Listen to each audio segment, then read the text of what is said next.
TV9 નો મંચ વૈશ્વિક મુદ્દાઓ માટે હંમેશા અગ્રેસર વિચાર માટે પ્રોત્સાહન પૂરું પાડે છે અને TV9 ના આ જ મંચ પર હાજર રહ્યા વડાપ્રધાન Narendra Modi. What India thinks today ના TV9 ના કાર્યક્રમમાં વડાપ્રધાન નરેન્દ્ર મોદીએ હાજરી આપી। PM મોદીએ TV9 ના સ્પોર્ટ્સ અભિયાનને બિરદાવ્યું। તેમણે કહ્યું કે TV9 સમિટના આયોજનની અલગ જ કેડી કંડારી છે। દેશ અને વિદેશમાં રહેતા ભારતીયોને જોડ્યા છે।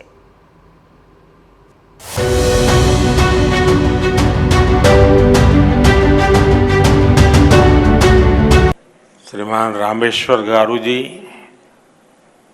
रामू जी, वरुण दास जी, TV9 की पूरी टीम, मैं आपके नेटवर्क के सभी दर्शकों का, यहाँ उपस्थित सभी महानुभावों का अभिनंदन करता हूं। इस समिट के लिए बधाई देता हूं। TV9 नेटवर्क का विशाल रीजनल ऑडियंस है और अब तो TV9 का एक ग्लोबल ऑडियंस भी तैयार हो रहा है।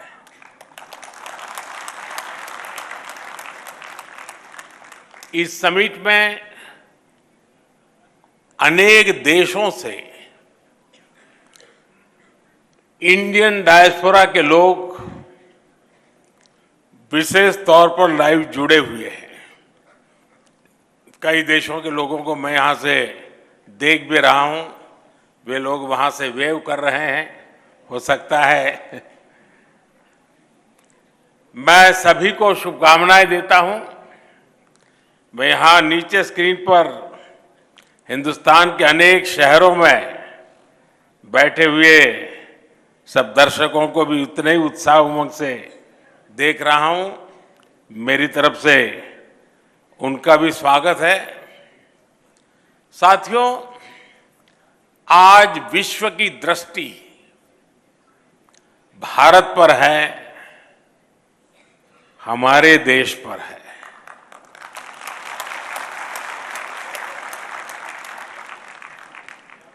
दुनिया में आप किसी भी देश में जाएं, वहां के लोग भारत को लेकर एक नई जिज्ञासा से भरे हुए हैं। आखिर ऐसा क्या हुआ कि जो देश 70 साल में 11वें नंबर की इकोनॉमी बना, वो महज 7-8 साल में 5वें नंबर की इकोनॉमी बन गया।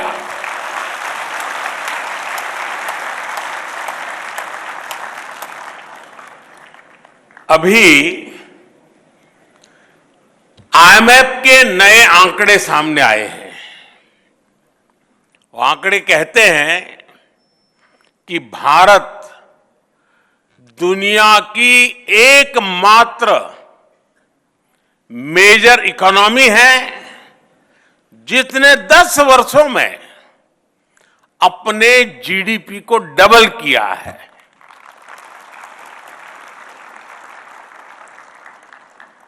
बीते दशक में भारत ने 2 लाख करोड़ डॉलर अपनी इकोनॉमी में जोड़े हैं। GDP का डबल होना सिर्फ आंकड़ों का बदलना मात्र नहीं है, इसका इंपैक्ट देखिए। 25 करोड़ लोग गरीबी से बाहर निकले हैं और ये 25 करोड़ लोग एक नियो मिडिल क्लास का हिस्सा बने हैं। ये नियो मिडिल क्लास एक प्रकार से नई जिंदगी शुरू कर रहा है, ये नए सपनों के साथ आगे बढ़ रहा है। हमारी इकोनॉमी में कंट्रीब्यूट कर रहा है और उसको वाइब्रेंट बना रहा है। आज दुनिया की सबसे बड़ी युवा आबादी हमारे भारत में है। ये युवा तेजी से स्किल्ड हो रहा है, इनोवेशन को गति दे रहा है और इन सब के बीच भारत की फॉरेन पॉलिसी का मंत्र बन गया है इंडिया फर्स्ट।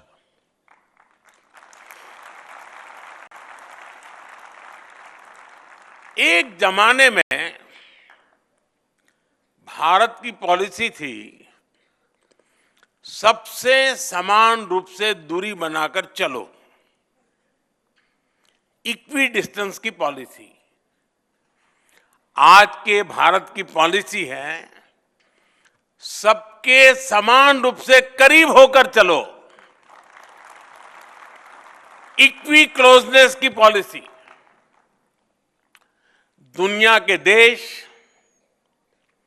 भारत की ओपिनियन को, भारत के इनोवेशन को, भारत के एफर्ट्स को जैसा महत्व आज दे रहे हैं वैसा पहले कभी नहीं हुआ। आज दुनिया की नजर भारत पर है। आज दुनिया जानना चाहती है what India think today.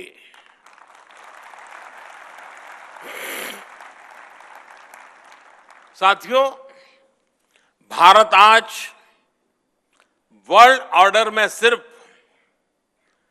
Participate ही नहीं कर रहा, बल्कि फ्यूचर को शेप और सिक्योर करने में योगदान दे रहा है।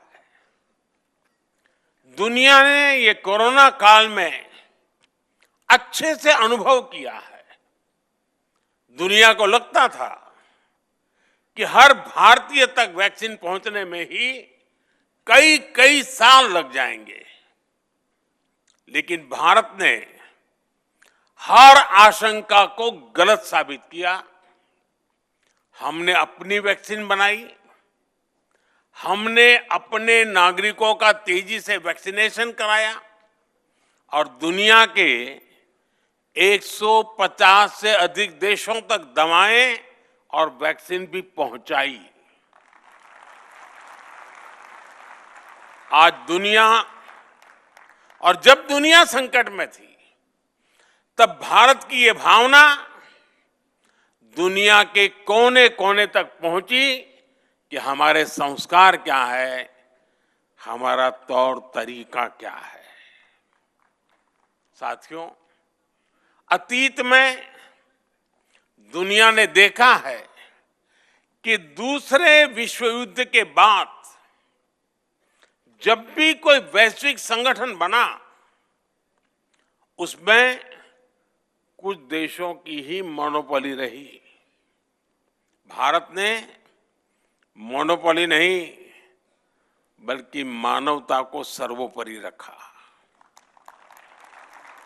भारत ने 21वीं सदी के ग्लोबल इंस्टीट्यूशन के गठन का रास्ता बनाया और हमने ये ध्यान रखा कि सबकी भागीदारी हो, सबका योगदान हो।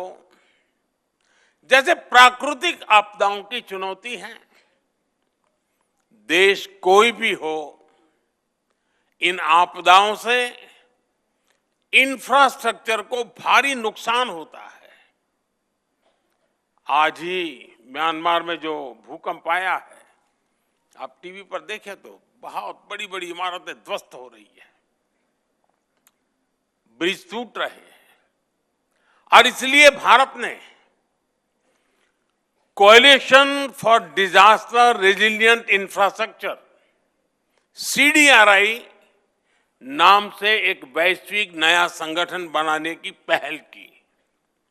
ये सिर्फ एक संगठन नहीं, बल्कि दुनिया को प्राकृतिक आपदाओं के लिए तैयार करने का संकल्प है।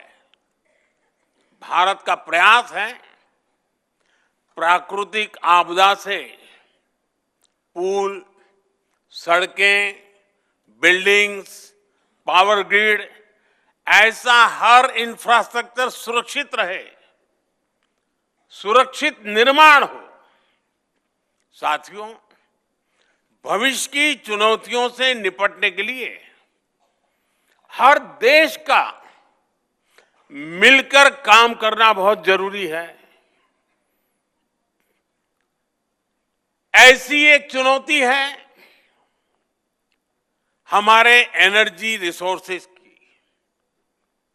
इसलिए पूरी दुनिया की चिंता करते हुए भारत ने इंटरनेशनल सोलर अलायंस ISA का समाधान दिया है, ताकि छोटे से छोटा देश भी सस्टेनेबल एनर्जी का लाभ उठा सके।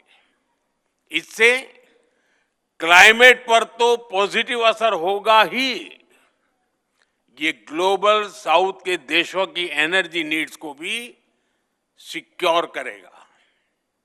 और आप सबको ये जानकर गर्व होगा कि भारत के इस प्रयास के साथ आज दुनिया के 100 से अधिक देश जुड़ चुके हैं। साथियों, बीते कुछ समय से दुनिया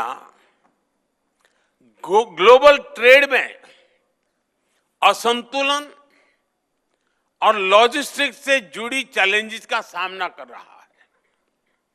इन चुनौतियों से निपटने के लिए भी भारत ने दुनिया के साथ मिलकर नए प्रयास शुरू किए हैं। India middle east Europe economic corridor IMEC ऐसा ही एक महत्वाकांक्षी प्रोजेक्ट है। ये प्रोजेक्ट कॉमर्स और कनेक्टिविटी के माध्यम से एशिया, यूरोप और मिडिल ईस्ट को जोड़ेगा।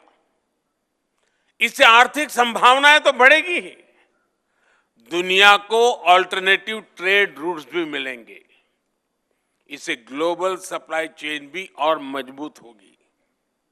साथियों, ग्लोबल सिस्टम्स को अधिक पार्टिसिपेटिव, अधिक डेमोक्रेटिक बनाने के लिए भी भारत ने अनेक कदम उठाए हैं। और यहीं पर ही भारत मंडपम में G20 समिट हुई थी। उसमें अफ्रीकन यूनियन को G20 का परमानेंट मेंबर बनाया गया है। ये बहुत बड़ा ऐतिहासिक कदम है। इसकी मांग लंबे समय से हो रही थी, जो भारत की प्रेसिडेंसी में पूरी हुई।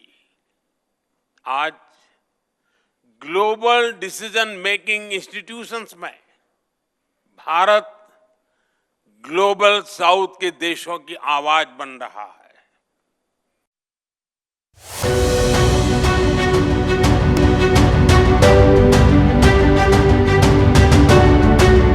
पहले दुनिया भारत को ग्लोबल मार्केट कहती थी।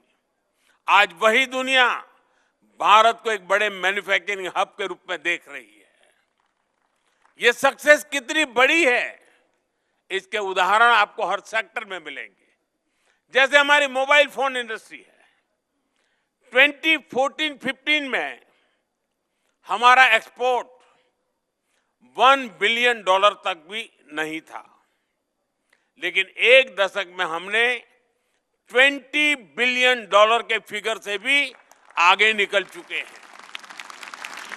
आज भारत ग्लोबल टेलीकॉम और नेटवर्किंग इंडस्ट्री का एक पावर सेंटर बनता जा रहा है।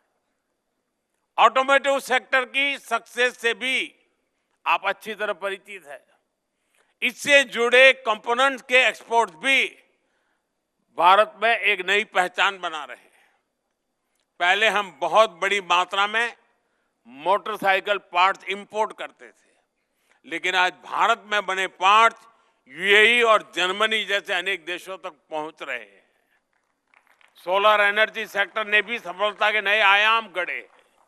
हमारे सोलर सेल्स, सोलर मॉड्यूल का इंपोर्ट कम हो रहा है और एक्सपोर्ट 23 गुना तक बढ़ गया है।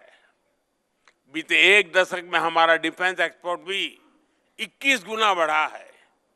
ये सारी अचीवमेंट्स देश की मैन्युफैक्चरिंग इकोनॉमी की ताकत को दिखाती है। पिछली शताब्दी के इसी दशक में भारत ने एक नई ऊर्जा के साथ आजादी के लिए नई यात्रा शुरू की थी और हमने 1947 में आजादी हासिल करके भी दिखाई। अब इस दशक में हम विकसित भारत के लक्ष्य के लिए चल रहे हैं और हमें 2047 तक विकसित भारत का सपना जरूर पूरा करना है। और जैसा मैंने लाल किले से कहा है, इसमें सबका प्रयास आवश्यक है। इस समिट का आयोजन कर TV9 ने भी अपनी तरफ से एक पॉजिटिव इनिशिएटिव लिया है। एक बार फिर आप सभी को इस समिट की सफलता के लिए मेरी ढेर सारी शुभकामनाएं हैं। मैं TV9 को विशेष रूप से बधाई दूंगा क्योंकि पहले भी मीडिया हाउस समिट करते रहे हैं, लेकिन ज्यादातर एक छोटे से 5 स्टार होटल के कमरे में वो समिट होती थी और बोलने वाले भी वही, सुनने वाले भी वही, कमरा भी वही।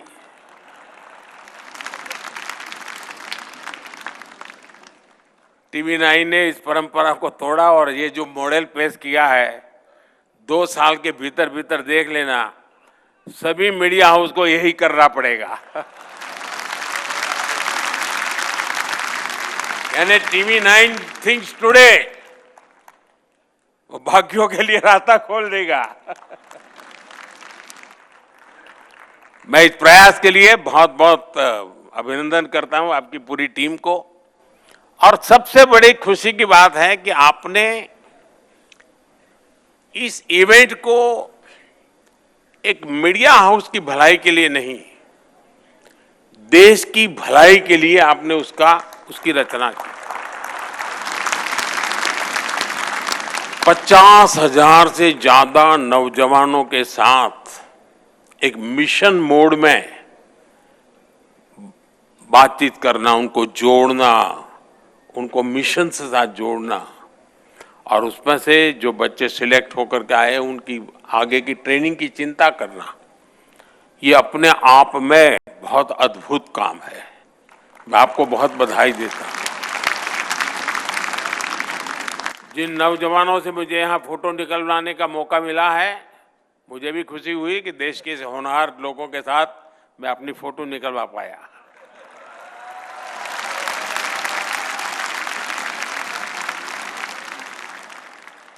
मैं इसे अपना सौभाग्य मानता हूं दोस्तों कि आपके साथ मेरी फोटो आज निकली है।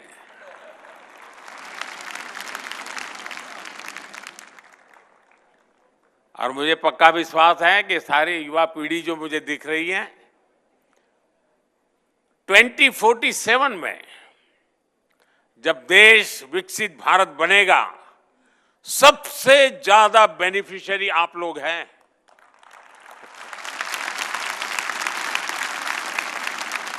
क्योंकि आप उम्र के उस पड़ाव पर होंगे जब भारत विकसित होगा, आपके लिए मौज ही मौज है।